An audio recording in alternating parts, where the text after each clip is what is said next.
আজকের এই ভিডিওতে আমরা রোনালদো সম্পর্কে কিছু ফ্যাক্ট জানবো, যে তথ্যগুলো আমরা এর আগে জানতাম না। তো কথা না বাড়িয়ে মূল ভিডিওতে চলে যাচ্ছে। বর্তমান পৃথিবীর সবথেকে ধনী ফুটবল খেলোয়াড় হচ্ছে ক্রিস্টিয়ানো রোনালদো। বর্তমান সময়ে ক্রিস্টিয়ানো রোনালদোর মোট সম্পত্তির পরিমাণ 500 মিলিয়ন ইউএস ডলার বা 4250 কোটি টাকা। তো যাই হোক, 2021 অনুযায়ী রোনালদো প্রতি বছরে মোট 38 মিলিয়ন ইউরো পারিশ্রমিক পান। তবে অনেকেই জানেন না, সফলতার শিখরে অবস্থান করা ক্রিস্টিয়ানো রোনালদোর জীবন শুরু হয়েছিল একটি ভাঙা টিনের ঘরে। ক্রিস্টিয়ানো রোনালদো সম্পর্কে ফ্যাক্ট হচ্ছে, রোনালদো যখন পেটে ছিলেন তখন সংসারের অভাবের কারণে তার বাবা চাচ্ছিল তার মায়ের অ্যাবর্শন করাতে বা বাচ্চা নষ্ট করাতে, কিন্তু তার মা তাকে জোর করে জন্মগ্রহণ করান। আর এর জন্য রোনালদো তার মাকে মাঝে মাঝে দুষ্টামি করে বলে যে, মা তোমরা তো আমাকে জন্ম দিতে চাওনি, কিন্তু দেখো আজকে তোমাদের সবার অভাব আমি দূর করেছি। রোনালদোর বাবা আমেরিকার প্রেসিডেন্ট রোনাল্ড রিগানের অনেক বড় ফ্যান ছিলেন এবং তার নাম অনুসারে তার ছেলের নাম রাখেন রোনালদো। রোনালদোর ছোটবেলা এত দরিদ্র ছিলেন যে তিনি তার পরিবারের সাথে ভাঙা টিনের ঘরে বসবাস করতেন এবং রোনালদোর বাবা সেই শহরে বাগান পরিষ্কার বা মালির কাজ করতেন এবং রোনালদো অনেক ছোট থেকে ফুটবল খেলা শুরু করে দিয়েছিলেন। ফুটবল ছিল রোনালদোর কাছে নেশার মতো। তিনি ছোটবেলা থেকে এত ভালো ফুটবল খেলতেন যে মাত্র 8 বছর বয়সে তিনি স্থানীয় ফুটবল ক্লাব অ্যান্ডোলোনোর স্পোর্টস ক্লাবের নজরে পড়ে যান এবং সেই ক্লাব রোনালদোকে ভর্তি করে নেয় এবং রোনালদোর মা রোনালদোকে ছোটবেলায় ক্রাই বেবি বলে ডাকতেন, কারণ রোনালদো কোনো খেলায় হেরে গেলে বা ভালো স্কোর না করতে পারলে খেলার মাঠে কান্না শুরু করে দিত এবং রোনালদো সবসময় মাঠেই পড়ে থাকত। রোনালদোর জনপ্রিয়তা এতই বেড়ে গিয়েছিল যে মাত্র 10 বছর বয়সে পর্তুগালের সবথেকে বড় ক্লাব তাকে সদস্য বানিয়ে ভর্তি করে নেয় এবং এত বড় একটি ক্লাবে সুযোগ পাওয়ার পর তিনি টানা 2 বছর প্রচুর প্র্যাকটিস করতে থাকেন। রোনালদো তার একটি ইন্টারভিউয়ে বলেন যে তার এত সফলতার পেছনে তার বন্ধু অ্যালবার্টের অবদান রয়েছে। রোনালদো এবং অ্যালবার্ট একই ক্লাবে খেলতেন এবং একদিন পর্তুগালে ট্যালেন্ট হান্ট প্রোগ্রামে তাদের ক্লাবে একটি ট্রায়াল হয় এবং একটি ম্যাচের আয়োজন করা হয় এবং বিচারকরা বলেন যে সবথেকে বেশি গোল করতে পারবে আমরা তাকেই সিলেক্ট করে আমাদের ফুটবল একাডেমিতে ভর্তি করে নেব। এবং সেই ম্যাচে রোনালদোর টিম 3টি গোল দিয়েছিল। প্রথম দিয়েছিল রোনালদো এবং দ্বিতীয় গোল দিয়েছিল তার বন্ধু অ্যালবার্ট এবং তৃতীয় গোলের সময় রোনালদোর বন্ধু অ্যালবার্ট একাই গোলের কাছে বল নিয়ে চলে গেছিলেন এবং গোল দেওয়ার জন্য ফুটবলে হালকা লাথি দেওয়ার দরকার ছিল, কিন্তু তিনি সেটা না করে বল রোনালদোর পায়ে দিয়ে দেয় এবং রোনালদোকে গোল দিতে বলেন। আর এরপরে রোনালদো গোল দিয়ে দেয়, যার কারণে রোনালদো সেই ন্যাশনাল একাডেমিতে খেলার সুযোগ পান এবং তারপর থেকে রোনালদোর জীবনে মোড় নেয়। ন্যাশনাল একাডেমিতে প্র্যাকটিস করার পর রোনালদো আরো ভালো ফুটবলার হয়ে ওঠে এবং তারপর থেকে পুরো পৃথিবী তাকে আস্তে আস্তে চিনতে থাকে। রোনালদোর বয়স যখন 15 বছর তখন তার মা বাবা জানতে পারে যে রোনালদোর হার্টের প্রবলেম রয়েছে এবং তার মা বাবা তাকে নিয়ে ডাক্তারের কাছে যান এবং সেখানে গিয়ে দেখা যায় যে রোনালদোর বড় ধরনের হার্ট প্রবলেম রয়েছে এবং ডাক্তার বলেন যে রোনালদোকে দৌড়াদৌড়ি এবং সম্পূর্ণরূপে ফুটবল খেলা বাদ দিতে হবে, আর নয়তো তার হার্ট সার্জারি করতে হবে।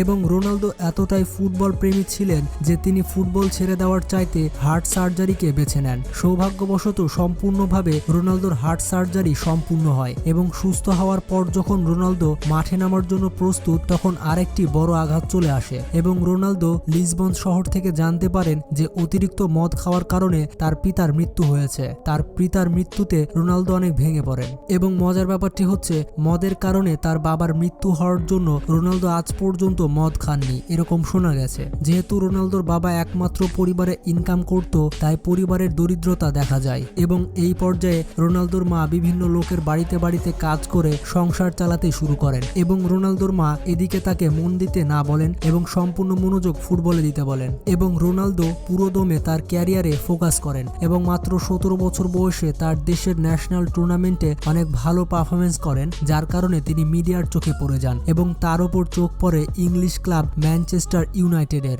2003 সালে Manchester United club 17 million US dollar বা 144 কোটি টাকা দিয়ে রোনালদোকে ম্যানচেস্টার ইউনাইটেড ক্লাবের জন্য নিয়ে আসেন এবং এক ঝটকাতে রোনালদো জিরো থেকে মিলিয়নার হয়ে যান এবং ওই সময় এটা ছিল সব থেকে বড় ট্রান্সফার ফি, যার কারণে রোনালদো সেই বছরই হাইস্ট পেড প্লেয়ার হয়ে যান। এরপর থেকে তো আমরা জানি এরপর রোনালদোকে আর পিছে তাকাতে হয়নি। বর্তমানে রোনালদো পৃথিবীর সব থেকে ধনী ফুটবল ফুটবল খেলোয়াড়। তবে আমরা সবাই জানি যে রোনালদো কি পরিমাণ বিলাসী একজন খেলোয়াড়, কিন্তু মজার ব্যাপারটি হচ্ছে পুরো দুনিয়াতে রোনালদো সব থেকে বড় দানশীল সেলিব্রিটি ছিলেন এবং তার নামে একটি এতিমখানাও রয়েছে যেখানে 600 ছেলে মেয়ে দেখাশোনার দায়িত্ব রোনালদো নিজের কাঁধে নিয়েছেন।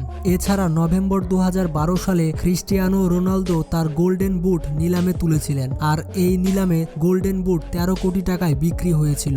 আর এই সম্পূর্ণ টাকা রোনালদো একটি স্কুল তৈরিতে ডোনেট করে দিয়েছিলেন। এছাড়া মজার ব্যাপারটি হচ্ছে ক্রিস্টিয়ানো রোনালদো তার শরীরে এখনো একটিও ট্যাটু করাননি, কারণ অনেকের মতে তিনি একজন নিয়মিত ব্লাড ডোনার। তো যাই হোক, রোনালদো কিভাবে তার কঠিন জীবন পার করেছে এবং এই পজিশনে এসেছে তা আমরা জানলাম। এবার একটু দেখে আসি রোনালদো তার টাকাগুলো কিভাবে খরচ করে, কারণ আমাদের অনেকেরই জানতে ইচ্ছে হয় যে আমাদের ফেভারিট প্লেয়ার রোনালদো তার টাকাগুলো কিভাবে খরচ করে। তো এবার রোনালদোর গ্যারেজ থেকে ঘুরে আসি। যাই হোক, রোনালদোর কাছে রয়েছে 8 কোটি টাকা দামের একটি রোলস রয়েলস এবং এই গাড়িটি যখন প্রথম বের হয় তখন সর্বপ্রথম এই গাড়িটি রোনালদো তার জন্য কিনে নেয়। এছাড়া রয়েছে 8 কোটি টাকা দামের ম্যাকলারেন সিনা, এছাড়া রয়েছে বুগাটি চিরন এবং এই গাড়িটির মূল্য ভারতে মোটামুটি 20 কোটি রুপির মতো। এই গাড়িতে রয়েছে 1479 হর্স পাওয়ারের ইঞ্জিন এবং গাড়িটির সর্বোচ্চ গতি হচ্ছে 300 মাইল প্রতি ঘন্টা বা 483 কিলোমিটার প্রতি ঘন্টা। এছাড়া রয়েছে একটি মার্সিডিজ CS3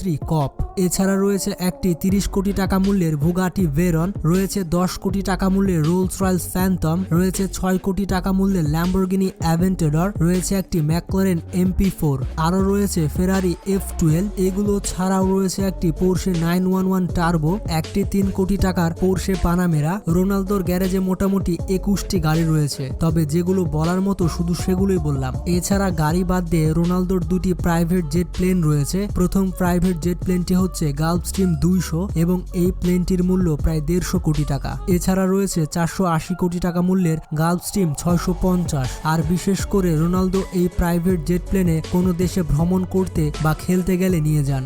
আর যদি কথা হয় রোনালদোর বাড়ির বিষয়ে, তাহলে রোনালদো অনেক শৌখিন মানুষ। রোনালদোর কিন্তু অনেক বাড়ি রয়েছে, শুধু বাড়ি নয়, বিভিন্ন দেশে রোনালদো 220 কোটি টাকা মূল্যের প্রপার্টি কিনে রেখেছে। তবে বর্তমানে রোনালদো স্পেনের মাদ্রিদ শহরে একটি বিলাসবহুল বাড়িতে বসবাস করছেন। তবে রোনালদোর বাড়িঘর প্রপার্টির কথা বলে শেষ করা যাবে না। এছাড়া দেশ বিদেশে রোনালদোর অনেক হোটেল এবং রেস্টুরেন্ট রয়েছে, এছাড়া তার পার্সোনাল ব্র্যান্ড তো রয়েছে। যাই হোক, ভিডিওটি ভালো লাগলে বন্ধুদের সাথে শেয়ার করতে পারেন এবং ভিডিওটি স্কিপ করার আগে অবশ্যই চ্যানেলটি সাবস্ক্রাইব করে পাশে থাকা বেল আইকনটি ক্লিক করে দেবেন, যাতে আমাদের ভিডিওর নোটিফিকেশন সর্বপ্রথম আপনার নিকট পৌঁছে যায়। তো আপনারা যতই ব্যস্ত থাকুন না কেন, নামাজ পড়তে অবশ্যই ভুলবেন না, কারণ নামাজ হচ্ছে জান্নাতের চাবি। তো ভালো থাকবেন, সুস্থ থাকবেন, আল্লাহ হাফেজ।